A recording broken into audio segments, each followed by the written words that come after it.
Today, we're going to create the draft of an online course. Now, it all starts with putting together all the material into a course outline. Whether your course deals with a technical skill or something fun, the steps required are pretty much the same.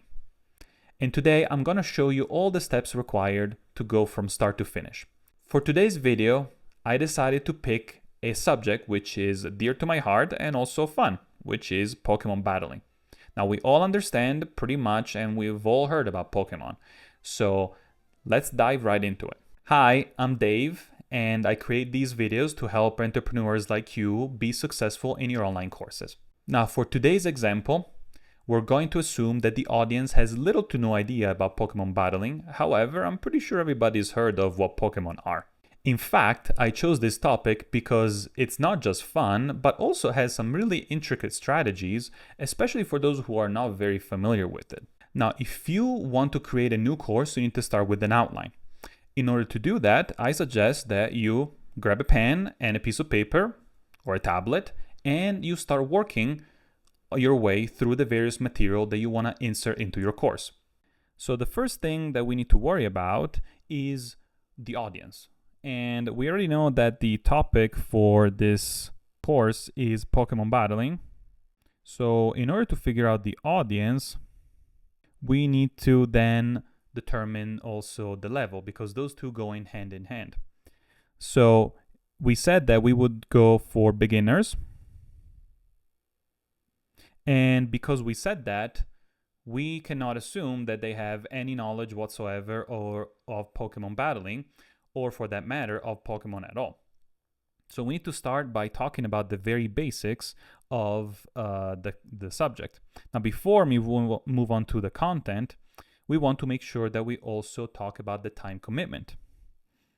Because after all, we want to be transparent, and we want to make sure that we tell our audience that they are expecting to be working on this for X amount of hours. Let's say that we want a course of about 20 hours.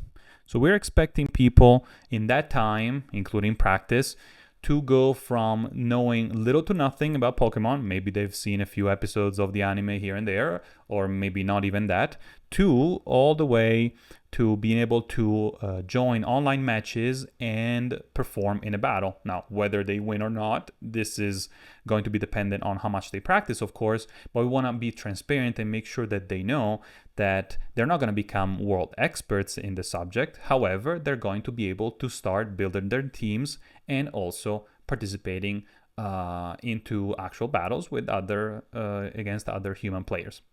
That helps us determine the end goal, because we know that the end goal, the final action that we want our audience to perform, is to take their own teams, or perhaps even rental teams, and battle online. So we want to essentially have competitive online battling. All right, so how do we achieve all of this? Now, as you can see, what I wrote down so far is not an outline. It's just setting up the foundations, the basis for what our course is going to be about. In fact, we don't even have a title. So let's think about that. And in fact, we can think of a couple, and I wouldn't even say that a title is the most important thing, at least not for now, because first of all, we can brainstorm various different titles. However, we want to make sure that the title portrays what the subject is going to be and what type of level this is going to cover. So for example, if we know that the topic is Pokemon battling, and we take all of these pieces together, then we know that we can say, well, how about some titles or title suggestions? So how about competitive Pokemon 101? And we can even add a subtitle, let's say from casual to contender. Noted the choice of words here, because we didn't say from beginner to expert, but rather from somebody who knows very little, so a casual player, to somebody who can be a contender for others. So before we get started with the actual outline, we need to know what content is going to go into the outline. Now, generally when we think about what goes into a course, doesn't come to mind in the order that we're going to teach in. That's perfectly fine. And this is why we're going to create a list of ideas or topics that we're going to cover as we go through the outline. So let's think of some of them. Now, you may be thinking, well, if you're going to be learning about Pokemon battling, then we need to definitely know about the stats of the Pokemon we're going to use. We're going to need to know about, let's say, the moves of the Pokemon that we're going to use. We need to know about the format of battling, so if we're doing singles or doubles, etc. So these are all ideas that we want to make sure we have a list of, and then we check off as we go, as we create the outline. Now, of course, we haven't looked at any of these yet, but we will in just a minute. So the way that I like to create an outline is to start with as much of a blank space as possible. And in the middle, I like to put whatever topic this course is going to be about. So in this case, we have, as we said, Pokemon battling. And what we put here doesn't have to be the title of the course. That's perfectly fine. But we want to make sure we have this topic right here. Now, from here, we're going to draw lines to the various pieces that we want to include in the actual content. So let's say that we want to start with the foundations. After all, we're assuming that our audience is beginners. So we start by saying, okay, we're going to have probably our first module. So module number 1 is probably going to cover the foundations of the subject. So if we think about this, we are probably going to need to talk about the battle formats. So for example, we have 1v1, we have VGC, etc. So these are all the various formats that can happen in the various competitive scene.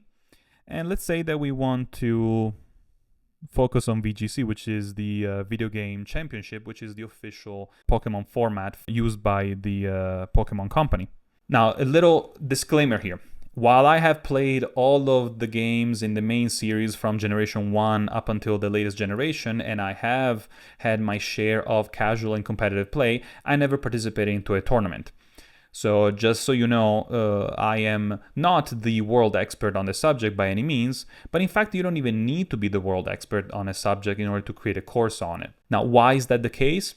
Well, that's because you don't need to be a guru in a specific topic, but rather you need to be a guide. You need to be able to guide your audience through understanding and learning whatever topic it is that you're teaching. Now, make sure that you subscribe because we're going to cover exactly the difference between a guru and a guide in a future video. So let's continue our outline here. We said that we're going to cover battle formats, but we're going to need to also cover the various Pokemon roles. So we know that some Pokemon are better, for example, as sweepers versus defending roles, so tank roles, etc. So these are the various roles that each Pokemon has. And in fact, one Pokemon can have various roles depending on how they are trained. Now, the next step that we need to take is also covering battle mechanics. We need to make sure that we cover some of the basics of battling. So in this case, we're going to cover things like the various types of Pokemon and moves. We're going to cover damaging versus non-damaging moves. And for example, the fact that you need to take turns when attacking, defending, etc. So that goes all into the foundation. So that will probably be a good first module that covers all the foundations in order for somebody to understand what this Pokemon battling is about.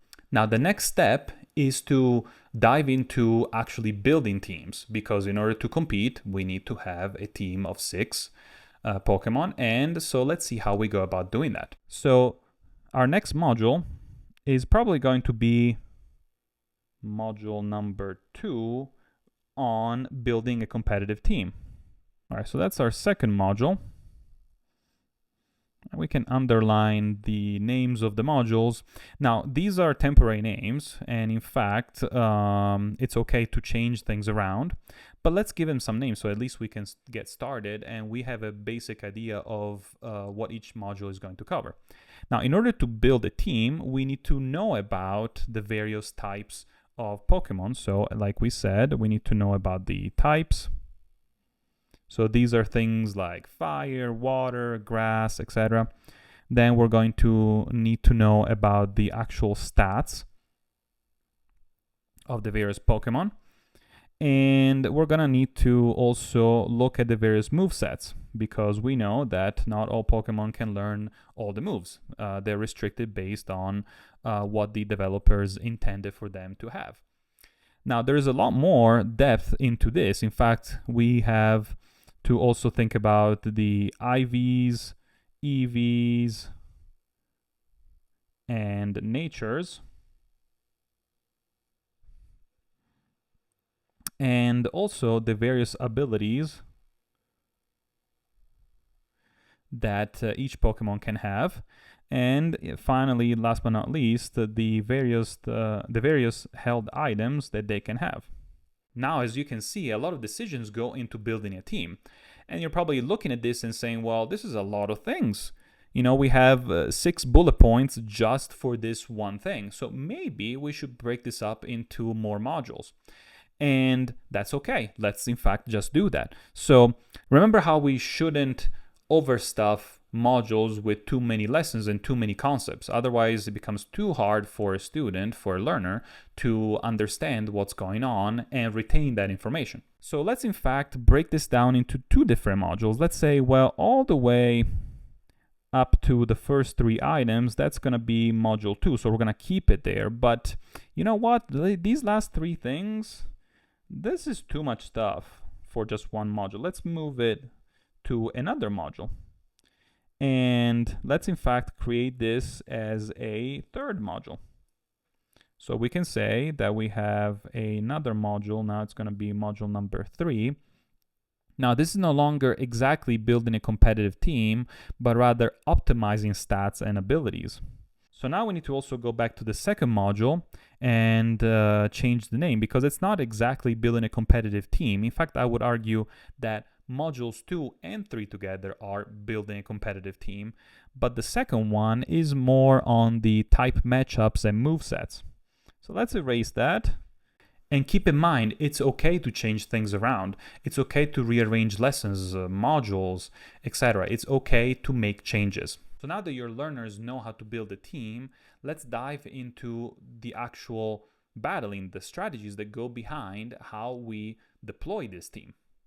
So let's go and move on to a new module. And here I forgot to box module number 3. But here we have a new module. So we're gonna go module number 4 and say, you know what? Now we're gonna talk about strategies and battle tactics. So that is our 4th module. So this is probably in fact going to be the first time that we talk about actual strategies in battle, because now we have supposedly the ability to create a team. And so if we're talking about actual strategies, generally speaking, if you're looking at Pokemon battling, you're looking at things like hyper offense teams, so teams that are specifically tailored towards attacking. Or perhaps you have a stall team, so a team that makes use of different status effects to wear down the opponent over a series of turns. And of course, other strategies exist. So now we can give our learners the actual ability to think about, okay, what strategies exist and which ones work best for which types of Pokemon and roles. Then another very important aspect of strategizing is being able to read your opponent. and predictions. As some of you know, a Pokemon is about using multiple of these creatures in a battle, and one key aspect of it is switching them out. So returning them to the team and some on the field, and this is part of the prediction. So if we know that, for example, our opponent is going to use a specific attack, we don't want to keep a Pokemon that is weak to that attack on the field if possible. And lastly here, we can start actually looking at some actual practice battles. So here we can look at the actual battles and, very important, post-game reviews. So if we want our learners to learn, we know that they're going to need to learn from their mistakes. And they're going to make a lot of mistakes, which is part of the learning process. So we need to make sure that they know how to analyze and review them in order to learn from them. So finally, let's conclude this with one last module, which is actually being able to jump into actual battles in the competitive scene. So we're going to go and create a fifth module here, which is going to cover not just practicing, but actually mastering the competitive play from the perspective of a beginner. And one important aspect of this is the fact that we need to understand the current so-called meta. Because being able to understand what's hot, what is working for a lot of people, helps us not only potentially copying some of those strategies, but most importantly, safeguard ourselves against those people who use those strategies. Additionally, another aspect is going to be battle confidence. A lot of your learners probably never battled against another human being. And that's okay, because battling against the AI in the games is generally much easier than it is to go against another person. For example, the computer generally doesn't switch Pokemon in and out, which makes it much easier to battle against the computer. However, a person has the ability to predict, has the ability to strategize much better. And this is part of the so-called battle confidence, so that your students get to know how to strategize and how to apply what they've learned. And this must be done through repetition. It's kind of like building muscle memory when you play the guitar. Similarly here, you need to build the so-called muscle memory so that you get the ability to build your confidence when you go against another adversary. And last but not least, we're gonna need to actually join the community. So the way that we do this is by joining the competitive community. So joining the community means that you need to search for the appropriate outlet for whatever style of play you're interested in. For example, if you want doubles, then you need to probably join the Nintendo Online arena so that you can go and play against other humans that way. But you can also join Pokemon Showdown, where all styles of play pretty much exist, although it's not as an official outlet as those given by the Pokemon Company. Now, you always want to make sure that at the end of each lesson and or module, you put some action items for your students to do. Remember, you want to give them those small wins so that they understand why they learned what they did and they can put it into practice immediately. So for example, if you go back to the various modules here, let's put some examples on here. So let's put some action items. So you could go and put an action item after module 3 and say, build your own team. But generally, you don't want to leave it as just build your team, but give them some assignments. So for example, build your own team to minimize against certain weaknesses.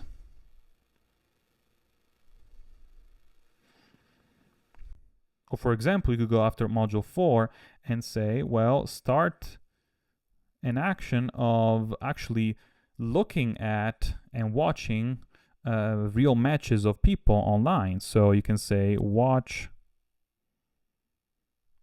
let's say, world tournaments.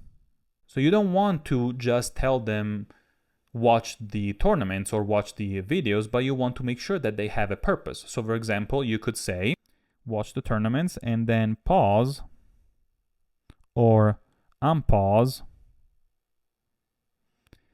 so that you can think about and predict what the contender is going to do. And then once you unpause, you can say, were you right? Did you pick the right prediction? What happened next? Or maybe whatever the contender did in that turn ended up making sense 3 turns later instead of making sense immediately. Now let's come up with actions for the other modules, shall we? So for example, you could go to module number 2. An action to perform is to build a team using only a certain amount of maximum stats. So you can say X stats. So for example, you cap the amount of stats so that they're not able to always and only just pick, say, legendary or mythical Pokemon, which generally have much higher stats.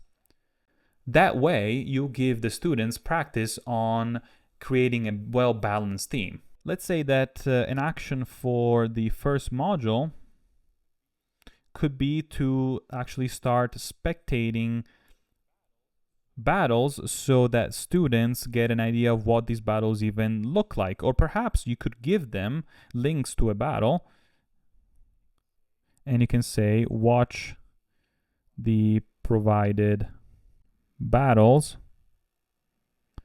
and you can ask them what types of Pokemon were there. Did they use damaging versus non-damaging moves? How many turns did the battle take? Why did it take that many turns? What do you think? Or you could ask, for example, what happened on turn X or Y, and what Pokemon were chosen for the battle. Were there any Pokemon that were common between the two contenders? If so, why do you think that's the case? So you start building the ideas of actual Pokemon battles. And at the very end, we said that, of course, we can say even that joining the competitive community is the action item here. Because after all, that's what the end goal of this course is, and therefore that should be the final thing that they do. In other words, when your students walk away from your course, you want them to have enough confidence to go online and play against other contenders and have fun. In fact, you don't even need to wait until the very end for this to happen. You could tell your students to battle amongst themselves. After all, if they're all beginners, it's going to be probably more fair for each one of them to practice against each other and get to know how, first of all, how to join the battling system, whether it be through Pokemon Showdown or through the Nintendo Switch, for example, and then report to you and show what happened in the various battles. In fact, there are tools that even allow for recording battles so that they can be shared to you, the instructor, and you can look at them and suggest things to your students accordingly. So you could add a second action here to module number 4. You could say battle among yourselves. Now, if you want to give your students more practice, you can even come up with, for example, made-up teams or made-up battles so that you can tell them what went wrong here, what is good here, what is bad here, what are the pros and cons of, say, using this Pokemon in this team versus this other Pokemon. Now, you don't have to come up with all these examples yourself, because otherwise it's going to take you a lot of time to do, and also to diversify among all the various possibilities. So this is why you can use tools like ChatGPT to create, for example, teams that counter a certain type of weakness, or for example, teams that are good at hyper offense, or let's say a team that is not well balanced at all, and tell your students, how would we fix that? Choose 2 of these Pokemon and replace them with other 2 Pokemon to balance the team out. Now, we want to make sure that we introduce the topic, so we can say, I am building a competitive Pokemon team for Generation 9, let's say. So it will automatically know what Pokemon are allowed and which ones are not.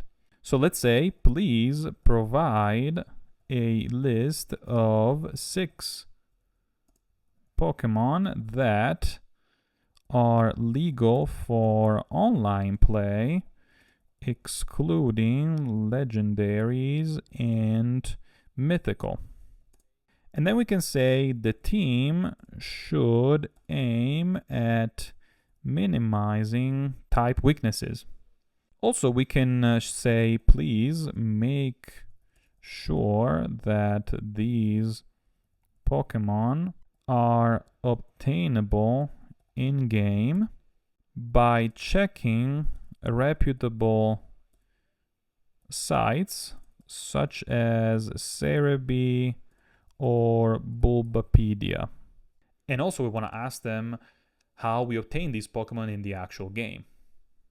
So we can say also include the location of these Pokemon in-game and their availability. So for example, if one only spawns at night or day, we want to make sure that we go there at the right time of day or night. Here we go. We have a team suggestion. We've got Garchomp, Corviknight, Armarouge, Rotomwash, Amoonguss, and Houndstone. So there you go. You have 6 Pokemon, and you can give this team to your students, and you can ask them, is this team well balanced and is it resistant to pretty much most of the types available? And you can ask them to come up with the pros and cons. So that way you don't have to come up with practice problems from scratch for everybody or for every single lesson or module, but rather you can have ChatGPT help you with it. And in fact, you can take all these examples and implement them into your course as needed. Keep in mind that you're also going to get a lot of feedback, especially after the first time you teach your course, and you can and should implement that feedback into your next iteration of that course. Now, this is not the final step. In fact, we're far from it. We have to put all this information together. We probably have to rewrite it better. We probably have to put it into Word. We probably have to maybe put it into Excel if we want to create an actual schedule, and so on and so forth. Additionally, the outline that we built today and a template that you can use for your own course is available in the description below, so feel free to go and download it for free. If you want to get more tips and tricks on how to build a solid outline, make sure to check our previous video on the topic, and if you have any questions, make sure to let me know. Alright, I guess I'll see you next time, and go catch them all.